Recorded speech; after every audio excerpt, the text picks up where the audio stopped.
Ako, assistant ako ni Ma'am Pearl. Tita Pearl? Umalis ka na. Ha?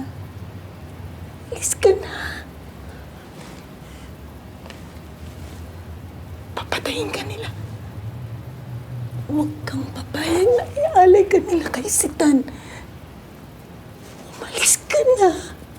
Sandali, akala ko gusto kami ng mga taga rito. Ang pamilya ko, Angeles. Alam ko yun. Mga ninuno. Silang may kasalanan kung bakit nandito si Sitan. Dahil sa kasakiman ng angkan mo.